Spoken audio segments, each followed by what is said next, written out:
أعوذ بالله من الشيطان الرجيم بسم الله الرحمن الرحيم رب اشرح لي صدري ويسر لي أمري واحلل عقدة من لساني يفقهوا قولي. ஒரு முறை நபிகள் நாயகம் ஸல்லல்லாஹு அலைஹி வஸல்லம் அவர்கள் மிம்பரில் ஏறினார்கள். அப்போது ஒவ்வொரு படியிலும் ஏறும்போது ஆமீன் ஆமீன் ஆமீன் என்று கூறினார்கள். அவர்கள் மிம்பரில் உரையாற்றிவிட்டு கீழே இறங்கியவுடன் சஹாபாக்கள் வந்து கேட்டாங்க, நபியே, நீங்கள் மிம்பரில் ஏறுறப்ப ஒவ்வொரு படியிலும் ஏறும்போது ஆமீன் ஆமீன் ஆமீன் சொன்னீங்களே, அதுக்கு என்ன அர்த்தம், எதுக்காக அந்த மாதிரி சொன்னீங்க அப்படின்னு சொல்லிட்டு சஹாபாக்கள் கேட்குறாங்க. அதுக்கு நபிகள் நாயகம் ஸல்லல்லாஹு அலைஹி வஸல்லம் அவர்கள் பதில் சொன்னார்கள், நான் முதல் படியில் ஏறுவதற்காக காலை வைக்கும்போது ஜிப்ரீல் அலைஹிஸ்ஸலாம் அவர்கள் எனது முன்னால் தோன்றினார்கள். அவர் எவர் ரமலான் மாதத்தை அடைந்து அவருடைய பாவங்கள் மன்னிக்கப்படாமல் நரகம் புகுவாரோ அவரை அல்லாஹ் தன்னுடைய அருளிலிருந்து தூரமாக்கட்டும் அப்படின்னு சொன்னாங்க. நான் ஆமீன் என்று கூறினேன். இரண்டாவது படியில் காலை வைக்கும்போது எவருக்கு பெற்றோர் ஒருவரோ அல்லது இருவருமோ இருந்து அவருக்கு பணிவிடை செய்யாமல் இறந்து நரகம் செல்வாரோ அவரை அல்லாஹ் தன்னுடைய அருளிலிருந்து தூரமாக்கட்டும் என்று கூறினார்கள். அதற்கும் நான் ஆமீன் என்று கூறினேன்.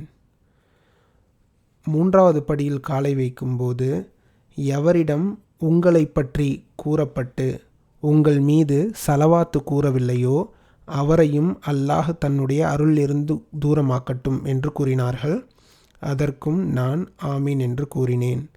இந்த ஹதீஸ் அபூ ஹுரைரா ரலியல்லாஹு அன்ஹு அவர்கள் அறிவிக்கக்கூடிய ஹதீஸ் இப்னு ஹிப்பானிலே பதியப்பட்டிருக்கிறது. இந்த ஹதீஸிலிருந்து நாம் பெறப்படும் முக்கியமான அறிவுரை என்னவென்றால், இந்த ரமலான் மாதம் என்பது பாவ மன்னிப்பிற்கான மாதம். அல்லாஹ் பாவ மன்னிப்பிற்கான பல வாசல்களை ரமலானின் போது திறந்தே வைத்திருக்கின்றான். ஒரு சிறு நன்மை செய்தால் அதை பல மடங்காக அவனுடைய கணக்கில் அல்லாஹ் எழுதுகிறான். அவன் பாவ மன்னிப்பு கேட்டால் அந்த பாவ மன்னிப்பை அல்லாஹ் ஏற்றுக்கொண்டு அவனுடைய எல்லா பாவங்களையும் மன்னிக்கிறான்.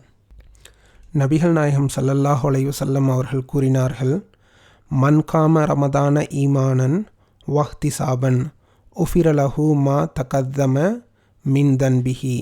யாரொருவர் ஈமானோடு ரமலானில் நின்று வணங்குகிறாரோ அவருடைய முன்பாவங்கள் அனைத்தும் மன்னிக்கப்பட்டுவிடும் என்பதாக கூறுகிறார்கள். அப்படி இருக்கும்போது வெறும் நம்முடைய வணக்கங்கள் மூலமே அல்லாஹ் நம்முடைய பாவங்கள் அனைத்தையும் மன்னிப்பதற்கு தயாராக இருக்கிறான் இந்த ரமலான் மாதத்தில். ரமலான் அல்லாத மற்ற மாதங்களிலும் கூட அல்லாஹ் இந்த பாவ மன்னிப்பிற்கான வாசலை திறந்தே வைத்திருக்கிறான். நபிகள் நாயகம் ஸல்லல்லாஹு அலைஹி வஸல்லம் அவர்கள் கூறினார்கள், கால இன்னல்லாஹ அஸ்ஸ வஜல்ல யபுசுது யதஹு பில்லைலி லியதூப முஸீஉன் நஹார். அதாவது, வல்லமையும் மாண்பும் மிக்க அல்லாஹ் பகலில் பாவம் புரிந்தவர்களுக்காக பாவ மன்னிப்பு கோருவதற்காக வேண்டி இரவில் தன் கைகளை நீட்டுகிறான். வயபுசுது யதஹு பின் நஹாரி லியதூப முஸீஉல் லைலி. இரவில் பாவம் புரிந்தவர்கள் பாவ மன்னிப்பு கேட்பதற்காக பகலில் தன் கையை நீட்டுகிறான். இது எப்போது வரைக்கும்? ஹத்தா தத்லு அஷம்சு மிம் மஅரிப. சூரியன் மேற்கிலிருந்து உதிக்கும் யுக முடிவு நாள் வரை ஒவ்வொரு நாளும் அல்லாஹ் இந்த விஷயத்தை செய்து கொண்டிருக்கிறான். இதை அபூ மூசா ரலியல்லாஹு அன்ஹு அவர்கள் அறிவிப்பதாக முஸ்லீமில் 5324வது ஹதீஸில் பதியப்பட்டிருக்கிறது. அப்படியென்றால் இந்த உலகத்தில் வாழும் காலமெல்லாம் ஒவ்வொரு வினாடியும் அல்லாஹுடைய அந்த பாவ மன்னிப்பிற்கான கதவு திறந்தே இருக்கிறது. எதுவரையில்? சூரியன் மேற்கில் உதிக்கும் யுக முடிவு நாள் வரையில். என்னைக்கு இந்த சூரியன் மேற்கில் அல்லாஹ் உதிக்க வைக்கிறானோ அன்னையோட இந்த பாவ மன்னிப்புக்கான கதவுகள் அடைக்கப்பட்டுவிடும். அதன் பிறகு யாருடைய பாவமும் மன்னிக்கப்படாதென்று அல்லாஹ் கூறுகிறான். முஸ்லீமில் வரக்கூடிய மற்றொரு ஹதீஸில் நபிகள் நாயகம் ஸல்லல்லாஹு அலைஹி வஸல்லம் அவர்கள் கூறுகிறார்கள், மன் தாப கபுல அன் தத்லு அஷம்சு மின் மகீபிஹா தாபல்லாஹு அலைஹி, அதாவது சூரியன் மேற்கிலிருந்து உதிப்பதற்கு முன்னால் யார் ஒருவர் பாவ மன்னிப்பு கோரி திருந்து விடுகிறாரோ அவருடைய பாவ மன்னிப்பை அல்லாஹ் ஏற்றுக்கொள்கிறான். இதற்கு என்ன அர்த்தம் என்றால், நீங்கள் உங்களுடைய பாவத்தை உண்மையிலேயே நினைத்து வருத்தப்பட்டு அல்லாஹ்விடத்தில் பாவ மன்னிப்பு கோரி அந்த பாவத்தை விட்டுவிடுகிறீர்கள் என்றால் அந்த பாவ மன்னிப்பு அல்லாஹ்விடம் ஏற்றுக்கொள்ளப்பட்டு விட்டது என்று அர்த்தம். அதுவல்லாமல் நீங்கள் ஒரு பாவத்துக்கான பாவ மன்னிப்பு கேட்குறீங்க, மறுபடியும் அந்த பாவத்தை எடுத்து செய்கிறீங்க, அப்படி என்றால் என்ன அர்த்தம்? அந்த பாவ மன்னிப்பு ஏற்றுக்கொள்ளப்படவில்லை என்ற அர்த்தம். அதற்காக நாம் நம் மனதை விட்டுவிடக்கூடாது. ஏனென்றால் அல்லாஹ் எத்தனை முறை கேட்டாலும் அத்தனை முறையும் பாவ மன்னிப்பை ஏற்றுக்கொள்பவனாக இருக்கிறான். ஒரு மனிதனாக பிறந்தவனுக்கு அல்லாஹ் இயற்கையிலேயே பாவம் செய்யக்கூடிய அந்த தன்மையை வைத்திருப்பதால் நீங்கள் ஒரு பாவத்தை செய்கிறீர்கள், அதற்கான மன்னிப்பை அல்லாஹ்விடத்தில் கேட்கிறீர்கள், மனப்பூர்வமாக கேட்கிறீர்கள். ஆனாலும் ஒரு சில காலம் கழித்து அந்த பாவத்தை நீங்கள் செய்ய வேண்டிய சூழ்நிலை ஏற்படுகிறது. மறுபடியும் வருந்தி அல்லாஹ்விடத்தில் கேட்டு மறுபடியும் அந்த பாவம் செய்யாமல் அல்லாஹ்விடத்தில் போய் சேர்ந்து விடுவீர்களானால் அந்த பாவம் மன்னிக்கப்பட்டு விட்டதென்று அர்த்தம். அதனால் எத்தனை முறை பாவம் செய்தாலும் அல்லாஹ்வினுடைய அந்த பாவ மன்னிப்பில் நிராசை அடையக்கூடாது. அல்லாஹ் இந்த விஷயத்தை குர்ஆனிலே பல இடங்களில் சொல்கிறான். அவனுடைய கருணையில் நிராசையாகிவிடாதீர்கள். ஆனால் அதே சமயம் அல்லாஹ் ஒரு இளிச்சவாயன் கிடையாது. உங்களுடைய பாவ மன்னிப்பு நீங்கள் மனப்பூர்வமாக கேட்கிறீர்களா, அல்லது இந்த தொடர் கேட்டுப்போம், அடுத்த தொடர் நாம் முடிஞ்சால் பார்த்துப்போம் அப்படிங்கிற மாதிரி ஒரு சுயநல எண்ணத்தோடோ அல்லது இரண்டு மனத்தோடோ கேட்கிறீர்களா என்பது அல்லாஹுக்கு மிக நன்றாகவே தெரியும். அதனால் நீங்கள் பாவ மன்னிப்பு கோரும்போது உண்மையிலேயே அந்த பாவத்தை விட்டு விடுதலையாக வேண்டும் என்று நினைத்து அதற்கான முயற்சிகளை மேற்கொண்டால் அந்த பாவங்கள் மன்னிக்கப்பட்டுவிடும். ஒரு காலம் வரும், அன்றைய தினம் அல்லாஹ் இந்த உலகத்தை முழுவதுமாக அழித்து விடுவான். அல்லாஹ் இந்த பூமியை தனது கைப்பிடிக்குள் அடக்கி கொள்வான். வானங்களை தன்னுடைய வலக்கரத்தில் சுருட்டி கொள்வான். சுருட்டி கொண்டு அன்றைய தினம் யாருமே இருக்க மாட்டார்கள். அல்லாஹ் மிகவும் கோபத்தோடு, நான் தான் அரசன், பூமியின் அரசர்கள் எங்கே என்று கேட்பான். இதை புகாரியில் வரக்கூடிய ஹதீஸில் நபிகள் நாயகம் ஸல்லல்லாஹு அலைஹி வஸல்லம் அவர்கள் கூறுவதாக அபூ ஹுரைரா ரலியல்லாஹு அன்ஹு அவர்கள் அறிவிக்கிறார்கள். கியாமத் நாளில் நாம் அல்லாஹ்விடம் நிறுத்தப்படும் போது அந்த மஹ்ஷரில் சத்தங்கள் ஒடுங்கிவிடும். அவன் முன்னால் பேசுவதற்கு யாரும் பயப்படுவார்கள். ஒவ்வொரு நபிமார்களும் சொல்வார்கள், அல்லாஹ் இதற்கு முன்னால் இவ்வளவு கோபமாக இருந்ததில்லை, இதற்கு பிறகு இவ்வளவு கோபமாக இருக்கப் போவதில்லை. அதனால் எந்த ஒரு நபிமார்களும் அல்லாஹ்விடம் பேச பயந்து அவர்கள் தன்னை பற்றியே நினைத்து கொண்டு ஒதுங்கி விடுவார்கள். நபிகள் நாயகம் ஸல்லல்லாஹு அலைஹி வஸல்லம் அவர்கள் மட்டும்தான், அவர்களும் அல்லாஹ்விடத்தில் நேரடியாக பேசாமல் போய் சஜிதாவில் விழுந்து விடுவார்கள்.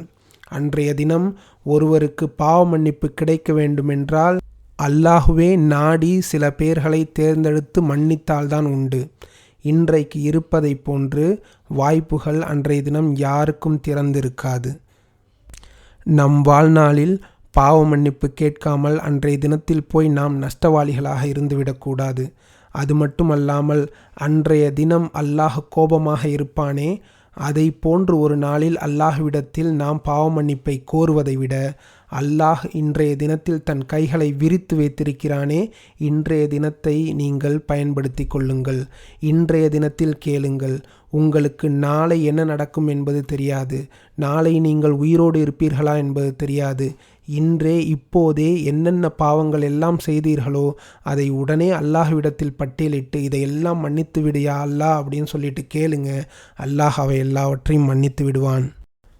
நபிகள் நாயகம் ஸல்லல்லாஹு அலைஹி வஸல்லம் அவர்கள் கூறுகிறார்கள், யன்ஸிலுல்லாஹு இலஸ் ஸமாயித் துன்யா குல்ல லைலத்தின் ஹீன யம்தி சுலூசுல் லைலி அவ்வலு. அல்லாஹ் ஒவ்வொரு இரவிலும் இரவின் 1/3 முடியும் போது இந்த உலகத்தின் அருகில் இருக்கக்கூடிய கீழ்வானத்துக்கு இறங்கி வருகிறான்.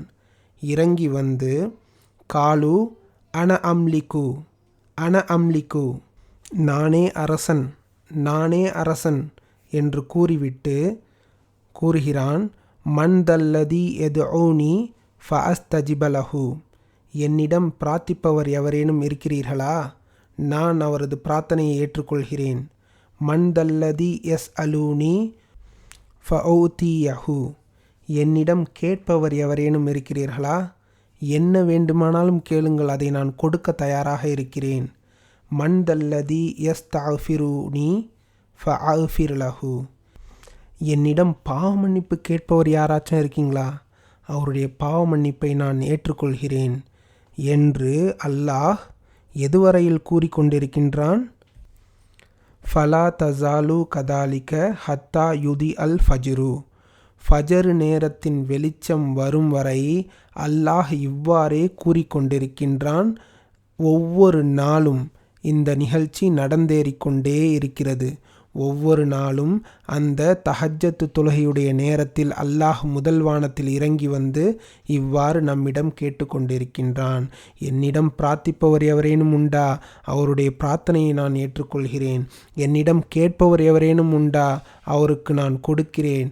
என்னிடம் பாவ மன்னிப்பு கோருபவர் எவரேனும் உண்டா, அவரை நான் மன்னிக்கிறேன். எப்படியாப்பட்ட இறைவன் அவன்! அந்த இறைவனிடம் யாரும் வாயை திறந்து பேச முடியாது அந்த கியாமத் நாளையில். அவ்வளவு மிகப்பெரிய அந்தஸ்துக்குரிய அல்லாஹ் அஸ்ஸவஜல் அவன் இருக்கக்கூடிய 7ஆம் வானத்திலிருந்து நமக்காக இறங்கி வந்து நாம் இருக்கக்கூடிய அந்த பூமியின் 1வது வானத்தில் நின்று கொண்டு இதை போன்று ஒவ்வொரு நாளும் கேட்கிறான்.